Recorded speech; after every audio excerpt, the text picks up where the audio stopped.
Qassem Soleimani, c'était le chef de la force Al-Quds, la principale branche d'action extérieure des gardiens de la révolution. Vous allez le voir, la position de cette force Al-Quds dans l'organigramme de l'armée iranienne, c'est ici la force Al-Quds sous le patronage direct du commandant en chef des gardiens de la révolution.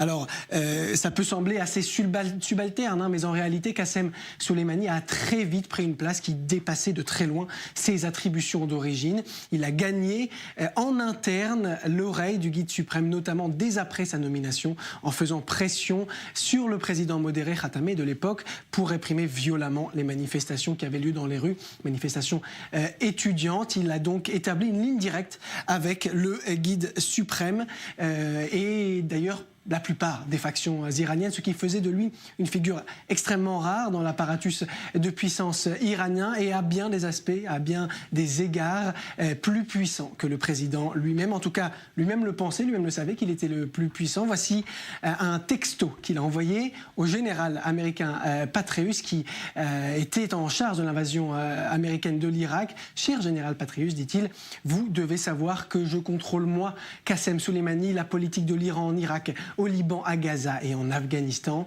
Et il faut dire que c'était en partie vrai. Alors, même si dans les années 2010, il est resté principalement dans l'ombre, on le croit impliqué dans l'assassinat de Rafik Hariri, en 2005 au Liban, où l'attentat contre l'ambassade israélienne et celui contre le centre juif de Buenos Aires dans les années 90, qui avait fait 100 morts, on le rappelle. Mais autour de 2011, il sort de l'ombre et il commence à travailler sur cet axe chiite qui irait donc de l'Iran jusqu'au Liban, qui est constitué donc de l'Irak et de la Syrie, vous le voyez, qui irait même jusqu'aux frontières du Golan. Cette carte montre les principaux déplacements de Soleimani hors d'Irak et qui montre son implication derrière tous les moments clés de l'histoire récente du Moyen-Orient pour la puissance iranienne dans la région. Vous voyez, en juin 2015, il arrive à Bagdad quelques heures après la chute de Mossoul. Vous vous en souvenez, aux mains de l'État islamique, qui est une force sunnite qui est ennemie de l'Iran chiite et que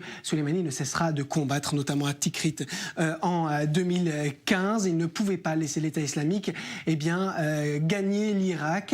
Et il a réussi à défaire l'État islamique notamment et à accroître son influence sur ce pays après cette victoire. Voilà pour l'Irak. La Syrie également, surtout la Syrie, c'est là qu'il est le plus visible. Vous vous souvenez peut-être qu'en 2015, les forces iraniennes soutenaient leur allié Bachar el-Assad à bout de bras et ils étaient épuisés. Le régime était sur le point de tomber et c'est lui, Qassem Soleimani, qui se rend à Moscou en avril 2015 pour sécuriser, puis en juin 2015, et planifier le soutien russe et son intervention sur le terrain. Une intervention qui ne tarde pas. On se souvient de décembre 2016.